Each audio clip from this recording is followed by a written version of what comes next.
March 17, 1943. Westerbork Transit Camp, northeastern Netherlands.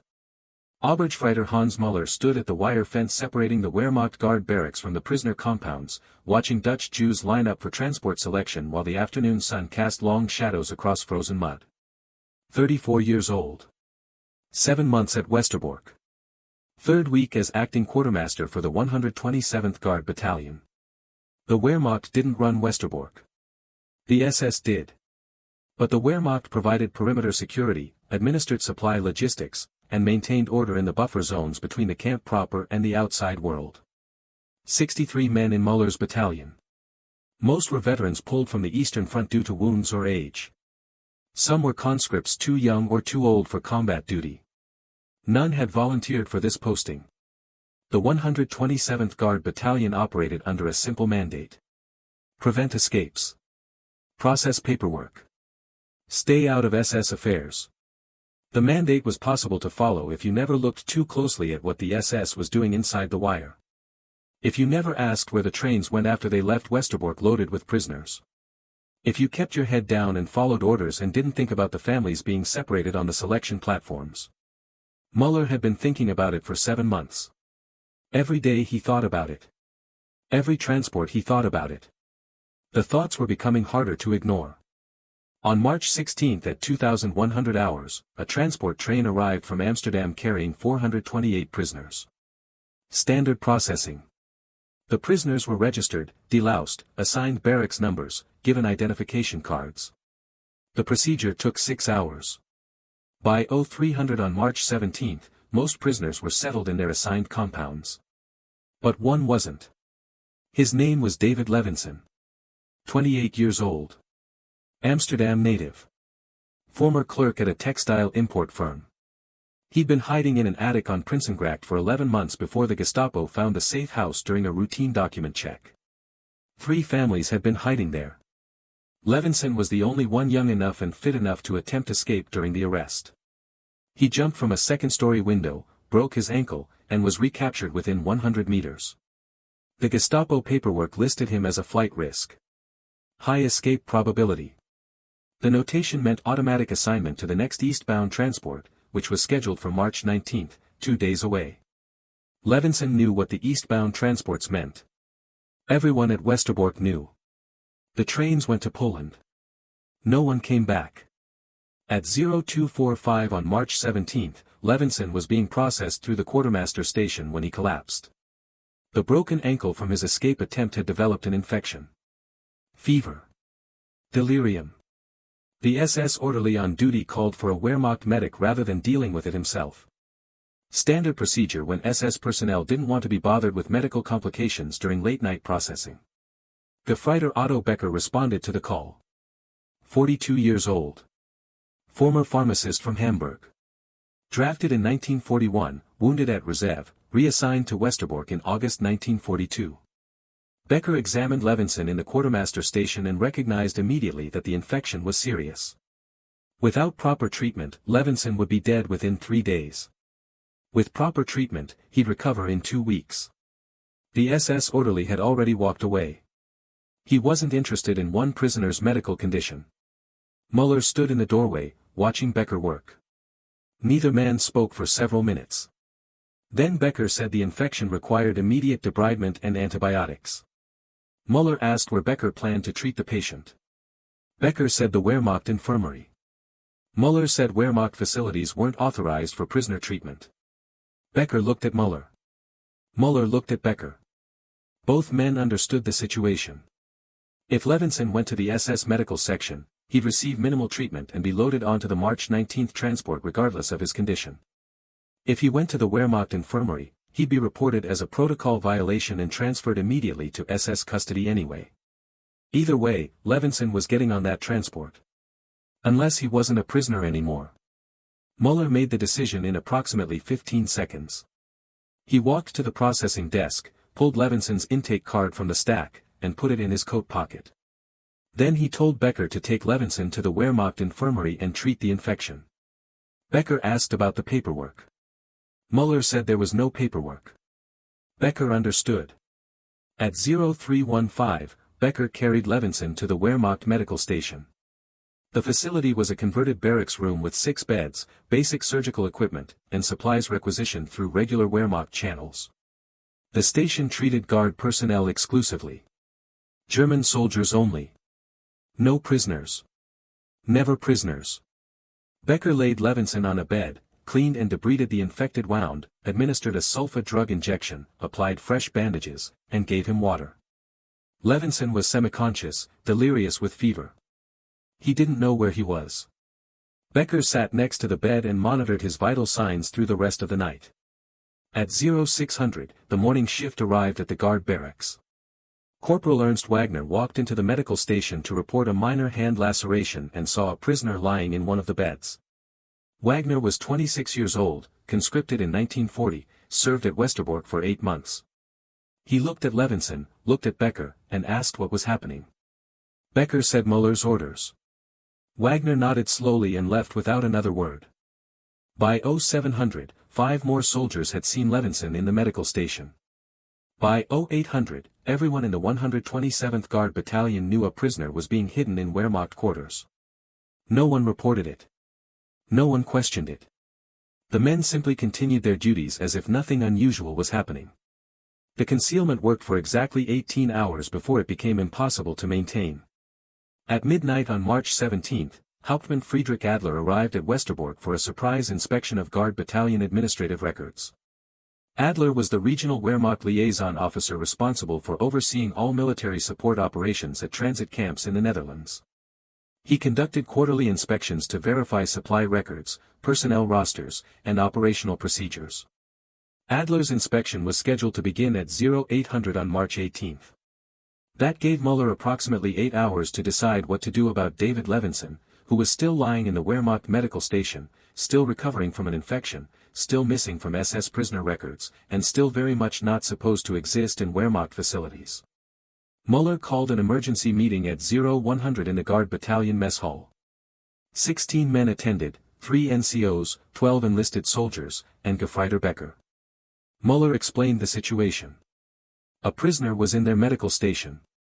His paperwork had disappeared. An inspection was scheduled for the morning. They had 3 options. Option 1, report the situation immediately, transfer Levinson to SS custody, face disciplinary charges for unauthorized prisoner treatment. Option 2, keep Levinson hidden during the inspection, somehow prevent Adler from discovering him. Option 3, find a way to make Levinson not be a prisoner anymore. The room was silent for nearly 2 minutes. Then Corporal Wagner spoke. He said option 3. Wagner suggested they give Levinson a Wehrmacht uniform, forge identity papers, list him as a newly transferred replacement soldier, and hide him in plain sight as part of the battalion. The plan was insane. It violated every protocol. It was punishable by court-martial at minimum, likely execution for aiding enemy nationals. Müller asked who agreed with Wagner's plan. 14 men raised their hands. Only 2 abstained, and they abstained not because they opposed the plan, but because they didn't want to participate directly due to family concerns. Müller said those 2 men would be excluded from all knowledge of the operation going forward. Then he told the others to prepare a uniform and identity documents. At 0230, Levinson's fever broke. He woke, confused and disoriented. Becker explained where he was and what was about to happen. Levinson didn't believe him. He thought the fever had made him delirious again. Becker showed him the Wehrmacht uniform lying folded on the table next to his bed. Gray-green tunic, trousers, boots, belt, cap, identification papers in the name of Gefreiter David Lang, transfer orders from the 253rd Reserve Battalion dated March 15. Levinson asked why they were doing this. Becker said he didn't know. Müller didn't know either. Wagner didn't know. None of them could articulate exactly why they decided to risk everything to save one prisoner. They just knew they couldn't put him back on that transport. Not when they had the ability to prevent it. At 0600 on March 18, Gefreiter David Lang reported for morning assembly with the rest of the 127th Guard Battalion. He wore a properly fitted Wehrmacht uniform. His identification papers were in order.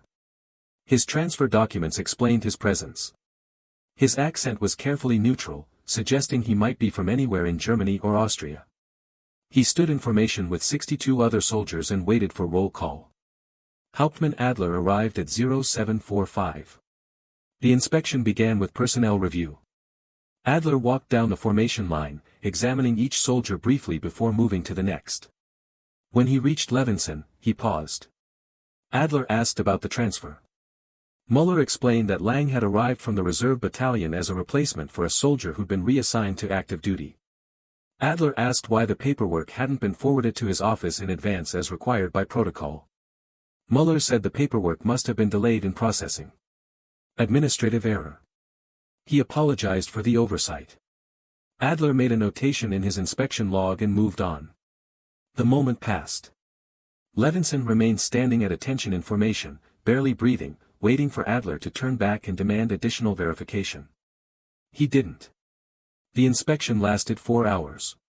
Adler reviewed supply records, checked ammunition inventories, examined maintenance logs, and inspected quarters. He found minor discrepancies in food requisition documentation and noted them for correction. He didn't discover anything about the prisoner who disappeared from SS records or the fake soldier who'd appeared in Wehrmacht ranks simultaneously. At 1,200 hours, Adler departed Westerbork. Müller watched his staff car drive through the main gate and disappear down the road toward Assen. Then Müller walked to the medical station where Levinson was waiting and told him he'd survived the first test. There would be more. The deception required constant maintenance. Levinson had to learn military protocols he'd never been trained to perform. He had to participate in guard duties without knowing proper procedures. He had to interact with other soldiers who knew he wasn't really one of them but had to treat him as if he were. The entire battalion became complicit in a conspiracy that could result in execution for everyone involved. The arrangement worked because Westerbork operated on routine.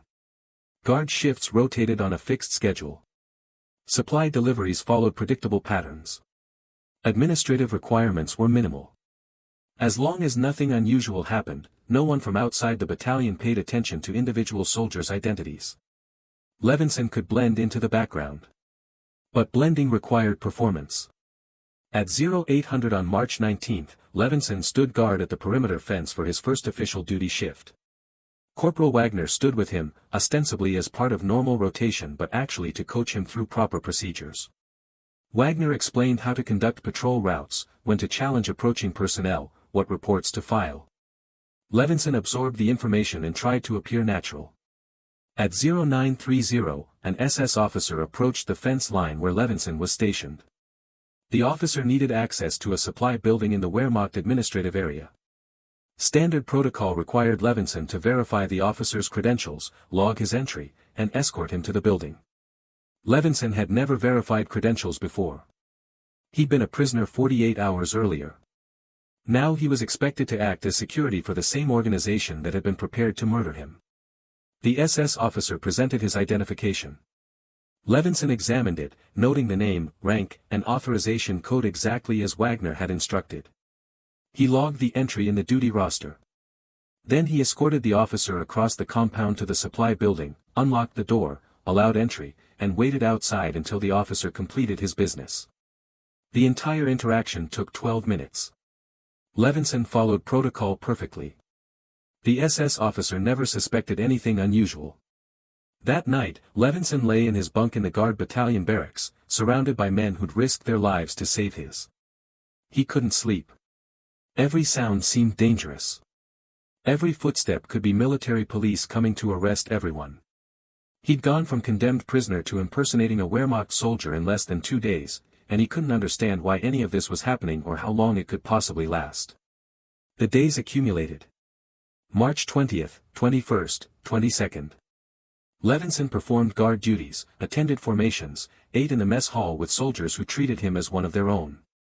Some men spoke to him frequently. Others maintained professional distance, perhaps uncomfortable with the deception but unwilling to undermine it. No one betrayed him.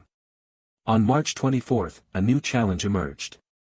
The Wehrmacht Regional Command announced mandatory training exercises for all guard battalions in the Netherlands. The exercises would take place April 1st through April 5th at a facility near Utrecht. All personnel were required to attend. There were no exceptions. Müller received the notification at 1,400 hours and immediately understood the problem. The training would involve interaction with soldiers from other units, exposure to officers who didn't know about Levinson's situation, and comprehensive verification of every participant's identity and service record. Levinson's forged papers might pass casual inspection at Westerbork, but they wouldn't survive detailed scrutiny from military administrators who specialized in personnel verification. That evening, Müller gathered the same group that had met on March 17. He explained the training situation. They had 1 week to decide whether to continue the deception or end it. Continue meant attempting to forge additional documentation that would pass higher-level verification. End meant finding a way to get Levinson out of Westerbork before the training exercises began. Corporal Wagner proposed a third option. Keep Levinson at Westerbork during the training exercises by arranging for him to be temporarily excused on medical grounds. Becker could provide documentation of a recurring injury that required local treatment. The excuse would be legitimate enough to satisfy administrative requirements without triggering investigation. The plan had one flaw. It required Levinson to remain alone at Westerbork for 5 days while the rest of the battalion was at Utrecht. During that time, he'd be the only Wehrmacht soldier in the guard barracks. Any SS personnel who entered the area would immediately question why a single soldier had been left behind. The isolation would make him conspicuous rather than invisible. Gefreiter Becker suggested a modification. He would remain at Westerbork as well, also on medical excuse, to oversee Levinson's treatment. 2 soldiers staying behind for medical reasons would appear less unusual than 1. Müller agreed. Wagner volunteered to forge the necessary medical documentation. The plan was established. On March 28, 3 days before the training exercises, another complication developed. The SS announced a comprehensive security review of all Westerbork facilities, scheduled to begin April 2. The review would include physical inspection of Wehrmacht areas, verification of supply inventories, and interviews with selected personnel to assess security protocols. The interviews would be conducted by SS Hauptsturmführer Klaus Richter, an officer specifically trained in counterintelligence who specialized in detecting irregularities and unauthorized activities. The security review would take place while most of the 127th Guard Battalion was at Utrecht. Richter would have access to Wehrmacht facilities with minimal German personnel present to observe his activities. If he chose to examine medical records or question why 2 soldiers had been excused from mandatory training, he'd discover inconsistencies that would lead to Levinson's exposure. Müller had run out of options. He called a final meeting on March 29 and told the assembled soldiers they needed to end the deception. Levinson had to leave Westerbork before April 1. The risk had become too great to continue. The room was silent. Then Private Joseph Keller spoke. Keller was 19 years old, the youngest soldier in the battalion, conscripted 4 months earlier. He'd barely spoken during any previous meeting. Now he said they couldn't abandon Levinson. They'd already committed to protecting him.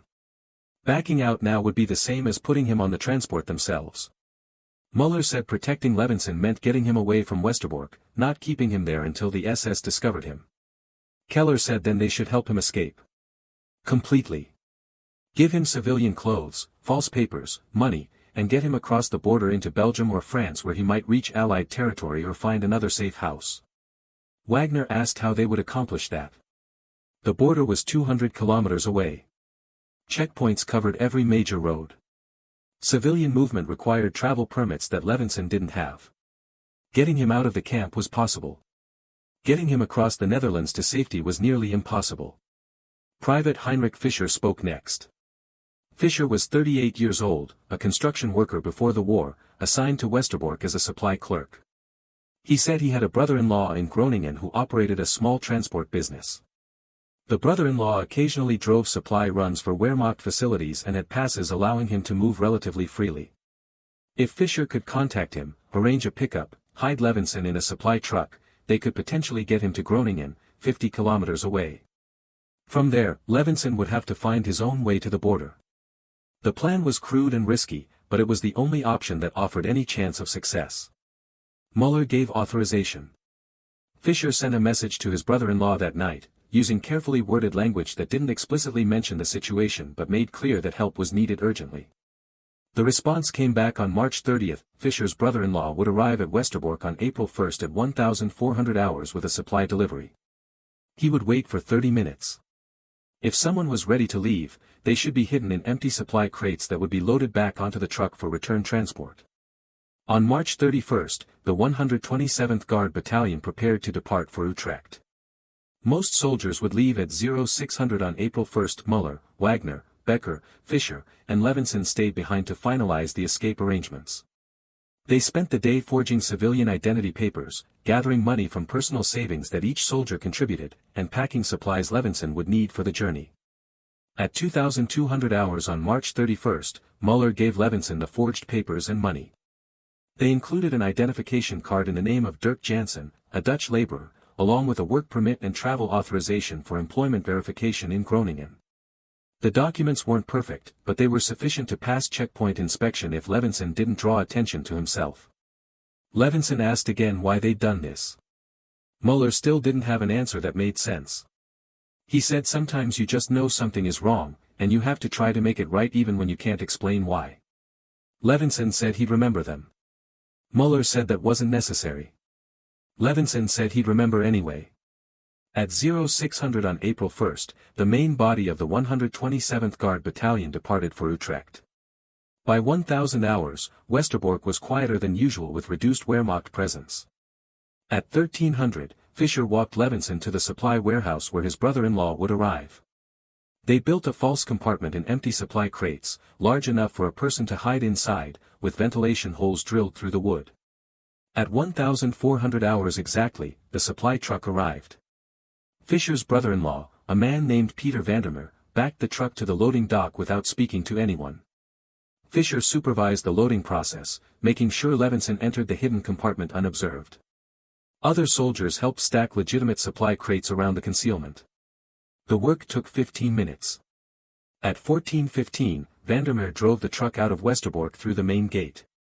The guard at the checkpoint waved him through without inspection, routine procedure for familiar Wehrmacht contractors. The truck disappeared down the road toward Groningen. April 2, 1943. SS Hauptsturmführer Klaus Richter arrived at Westerbork at 0800 hours to begin the security review. He was 41 years old, career SS officer, trained in counterintelligence at Charlottenburg, specialized in detecting irregularities in camp operations. He'd conducted similar reviews at 7 other facilities in the previous 6 months, identifying supply theft, unauthorized prisoner releases, and guard corruption at 4 of them. He approached every inspection assuming someone was hiding something.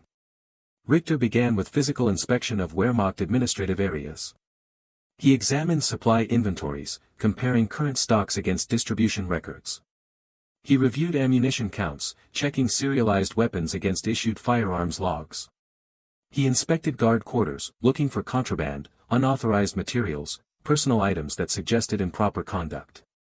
At 1100 hours, Richter reached the Wehrmacht medical station. The facility was empty. Obergefreiter Becker had deliberately scheduled his time elsewhere to avoid being present during inspection. Richter examined the medical supply inventory, patient treatment logs, and equipment maintenance records. Everything appeared in order. Then Richter noticed something unusual. The patient treatment log for March 17 showed no entries despite the log indicating medical supplies had been distributed that day.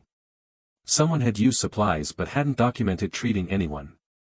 Standard protocol required all medical treatment to be logged regardless of severity.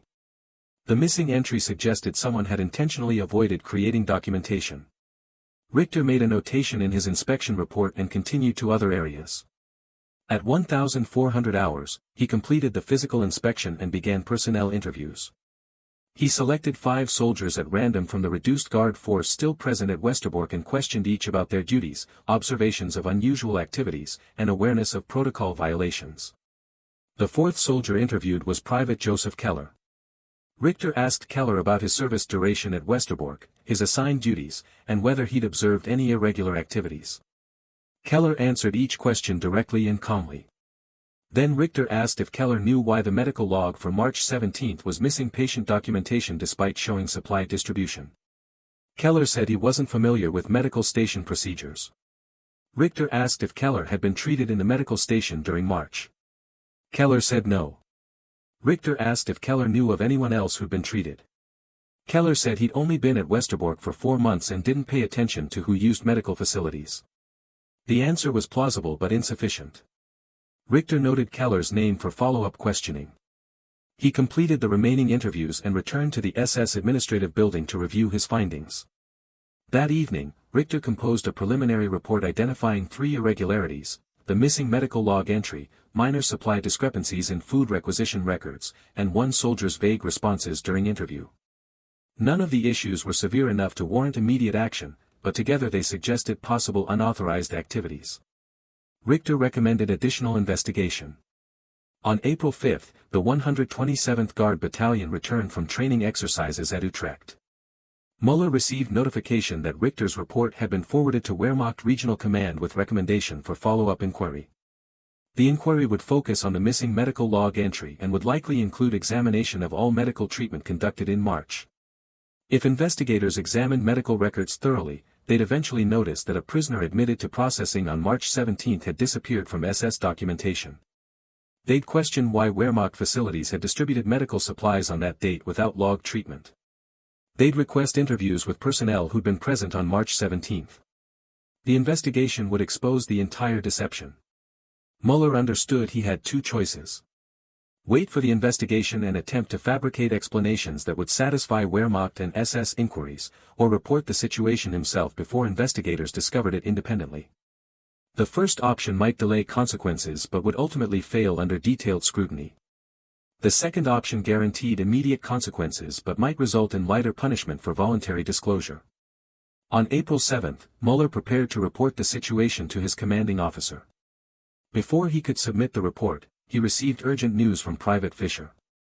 Fischer had been contacted by his brother-in-law, who reported that Levinson had successfully reached Groningen, obtained additional forged papers, and disappeared into the Dutch resistance network. Levinson was safe, at least for now. The news meant the concealment had accomplished its purpose. Levinson was away from Westerbork, away from the transports, alive and hidden among people who might help him survive the rest of the war. Whatever consequences Müller and the others faced, they'd saved one person from certain death. On April 8, Wehrmacht investigators arrived at Westerbork to begin inquiry into the missing medical log entry. They interviewed Müller, Becker, Wagner, Fischer, and 8 other soldiers who'd been present during March 17. The interviews lasted 3 days. Each soldier maintained consistent responses, claiming ignorance of the specific incident, suggesting the missing log entry was probably administrative error. The investigators weren't satisfied. On April 12, they expanded the inquiry to include examination of all prisoner intake records from March 16 to 17. They discovered that 428 prisoners had been processed through Westerbork during that period, but SS transportation records indicated only 427 had been assigned to housing or subsequent transport. 1 prisoner was unaccounted for. The investigators cross-referenced the missing prisoner's name against medical treatment logs. David Levinson, 28 years old, admitted with ankle infection on March 17 at 0245 hours. No subsequent medical record. No housing assignment. No transport assignment. He'd simply disappeared. On April 14, the investigators confronted Müller directly. They presented evidence showing that supplies had been distributed from Wehrmacht medical facilities on March 17, that 1 prisoner had disappeared from SS records the same day, and that Müller had been the officer on duty during both incidents. They demanded explanation. Müller admitted everything. He explained that he'd removed Levinson from SS custody, provided medical treatment, hidden him in Wehrmacht facilities, forged identity papers, and arranged his escape from Westerbork. He named every soldier who'd participated in the deception. He took full responsibility for planning and executing the operation. The investigators asked why. Müller said he couldn't explain it in terms they'd understand. He just decided not to send 1 more person to die when he had the ability to prevent it. The investigators said Müller's personal feelings were irrelevant to military discipline. They placed him under arrest. Between April 15 and April 20, Wehrmacht military police arrested 14 soldiers from the 127th Guard Battalion who participated in hiding Levinson. Each was interrogated separately, charged with aiding enemy nationals, and held for court-martial proceedings. The remaining soldiers in the battalion were reassigned to other duties to prevent further irregularities. The court-martial began on May 3 at Wehrmacht Regional Headquarters in Amsterdam. Müller, Becker, Wagner, Fischer, Keller, and 9 other soldiers faced charges of unauthorized release of prisoners, falsifying military documents, misappropriation of Wehrmacht resources, and conspiracy to undermine military authority. The prosecution argued that the defendants had violated fundamental military discipline and endangered security operations at a critical facility. The defense argued that the defendants had acted according to conscience in an extraordinary situation, that military law permitted individual judgment in cases where orders conflicted with moral imperative, and that no operational security had been compromised by their actions. The defense cited established Wehrmacht regulations allowing soldiers to refuse illegal orders, arguing that facilitating murder by returning prisoners to SS custody constituted an illegal order.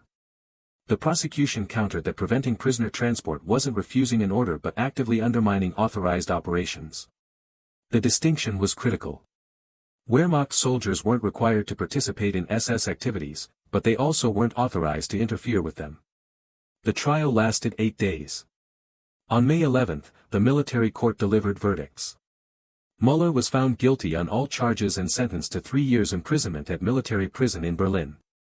Becker, Wagner, and Fischer received 2-year sentences. Keller and the remaining soldiers received 1-year sentences. All defendants were dishonorably discharged from Wehrmacht service. The sentences were comparatively light for the charges involved. Standard punishment for aiding enemy nationals was execution or, at minimum, 5 years imprisonment. The court's leniency suggested that the judges had been uncomfortable convicting soldiers for refusing to facilitate what they knew was murder, even if the refusal violated military protocol. On May 15, the convicted soldiers were transferred to military prisons to begin serving their sentences. At Westerbork, the 127th Guard Battalion was disbanded. Its duties were reassigned to a newly constituted unit with no connection to the previous personnel. Levinson remained hidden in the Dutch resistance network through the rest of 1943 and into 1944. He survived the war, eventually reaching Allied territory after the liberation of the Netherlands in May 1945. He testified about Westerbork conditions during war crimes trials in 1946, providing documentation that helped convict several SS officers responsible for transport operations. In his testimony, Levinson mentioned the Wehrmacht soldiers who'd saved him. He couldn't remember most of their names. He remembered Müller, Becker, and Wagner. He didn't know what had happened to them after his escape. The court transcript recorded his testimony but didn't follow up on the soldiers' fate. Müller was released from military prison in November 1945, 6 months after Germany's surrender. He returned to his hometown in Bavaria, resumed work as a factory supervisor, and never spoke publicly about Westerbork. Becker returned to Hamburg in 1946 and reopened a pharmacy. Wagner settled in Stuttgart and worked as a municipal clerk. Fischer died in prison in February 1945 during an Allied bombing raid on Berlin. Keller survived his sentence and emigrated to Argentina in 1948. The others scattered across Germany, Austria, and other countries, disappearing into post-war anonymity. None of them sought recognition for what they'd done. None claimed they'd been heroes. They'd made a choice in a moment when choice seemed impossible, and they'd paid for it. The memory of that choice was private, something they carried individually without expectation of acknowledgement or redemption. The roll call that should have exposed David Levinson never happened. Not because the deception was perfect, but because enough people decided it mattered more to save one life than to follow protocols designed to facilitate mass murder. After the war, historians documented Westerbork's operations extensively. The camp processed 102,000 prisoners between 1942 and 1944. Of those, 97,776 were deported to extermination camps in Poland. Most died within hours of arrival. The statistics were precise, documented in German administrative records with characteristic thoroughness. But the statistics didn't capture what individual choices meant in places like Westerbork. They didn't show the moments when soldiers looked at their orders and decided to disobey. They didn't explain why some men risked everything to save strangers while others followed directives without question. The 127th Guard Battalion's story remained unknown outside military tribunal records until the 1980s, when a Dutch historian researching Wehrmacht activities in occupied Netherlands discovered the court-martial transcripts. The historian tracked down Levinson, who was still alive and living in Tel Aviv. Levinson confirmed the details, provided additional context, and explained that he'd been trying to locate the men who'd saved him since 1946 without success. In 1983, Yad Vashem recognized Müller, Becker, Wagner, and Fischer posthumously as righteous among the nations, non-Jews who'd risked their lives to save Jews during the Holocaust. Keller was recognized in 1985 after being located in Buenos Aires. The other soldiers couldn't be identified definitively from tribunal records. Levinson attended the ceremony honoring the men who'd saved him. He was 68 years old. He told the assembled witnesses that he'd spent 40 years trying to understand why they'd done it, why a group of German soldiers had decided his life mattered more than their safety. He'd never found an answer that fully explained it. He'd concluded that some actions don't have rational explanations. They're simply human responses to intolerable circumstances. The Wehrmacht medical station at Westerbork where Levinson had hidden no longer exists. The building was demolished in 1971 during camp renovation. The site is now part of Westerbork Remembrance Center, a memorial dedicated to documenting the camp's history and honoring those who died after deportation. A small plaque identifies where the Wehrmacht administrative area stood. The plaque mentions the 127th Guard Battalion but doesn't provide details about their actions. Most visitors don't know the story. It's one account among thousands of small moral choices made during the war, recorded in archives but rarely discussed. What remains is memory preserved in testimony, documents, and a few people who knew the participants. Levinson died in 1997 at age 82. Before his death, he recorded a video testimony for the USC Shoah Foundation, describing his 2 days as a fake Wehrmacht soldier and the men who'd made it possible. In the testimony, Levinson said the most remarkable thing wasn't that the soldiers had decided to hide him. It was that so many of them had agreed so quickly, as if the decision was obvious despite being insane. He said it suggested that even in institutions designed to facilitate atrocity, individual conscience remained active, waiting for a moment when it might matter. The roll call that could have exposed the deception never came because the men who created the deception had already decided the risk was worth taking. They couldn't save everyone. They couldn't stop the transports. They couldn't change the system that was murdering millions. But they could save one person. And that was enough to justify risking everything. In 1988, a German documentary filmmaker interviewed surviving members of the 127th Guard Battalion for a film about Wehrmacht involvement in Holocaust operations. Wagner, by then 74 years old, appeared on camera and was asked whether he regretted participating in Levinson's escape given the consequences. Wagner was silent for nearly a minute. Then he said the only thing he regretted was that they hadn't tried to save more. He said they'd had opportunities, they'd had resources, they'd known what was happening. They'd chosen to protect one person and accepted the punishment, but they could have done more if they'd started earlier. The filmmaker asked what had made Levinson different, what had prompted them to act for him when they'd allowed thousands of others to board transports without intervention. Wagner said nothing had made Levinson different. He'd simply been the one they'd encountered at a moment when they'd finally been unable to rationalize inaction anymore. The documentary was broadcast in Germany in 1989, generating limited public response. The story of soldiers facing court-martial for refusing to facilitate deportations didn't fit comfortably into narratives of Wehrmacht criminality or resistance heroism. It existed in uncomfortable middle territory where moral choice operated under institutional constraint, where doing the right thing required breaking regulations designed to make doing wrong more efficient. The last surviving member of the group involved in hiding Levinson was Private Heinrich Weiss, who died in 2006 at age 88 in Bremen. Before his death, he donated his court-martial documents to the German Federal Archives, ensuring the record would be preserved. In those documents is a statement Weiss gave to military investigators in April 1943, after being arrested. The investigators asked him why he'd participated in hiding a prisoner. Weiss said, "Because I could not see what refusing would have accomplished except making me complicit in murder by inaction. So I acted. And if the consequence of that action is punishment, I accept it.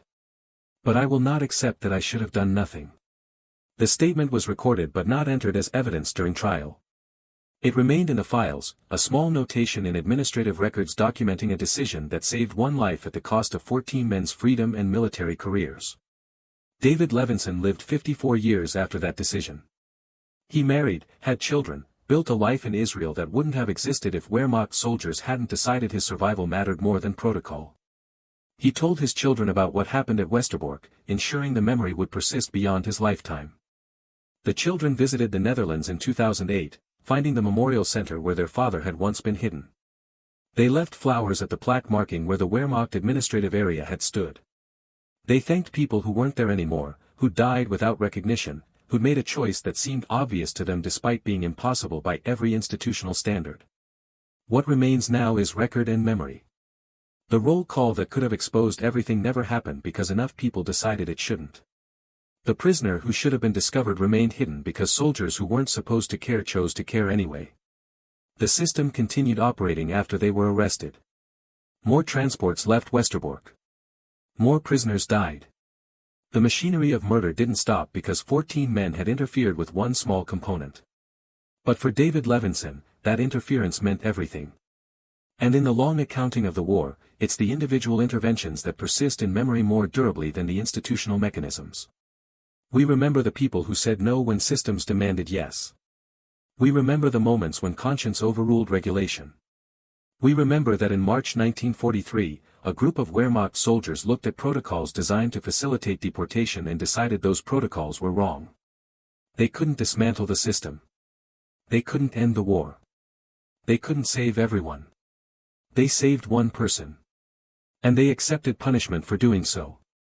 That choice echoes across decades, preserved in court documents and testimony and memory, a small moment of humanity in circumstances designed to eliminate it.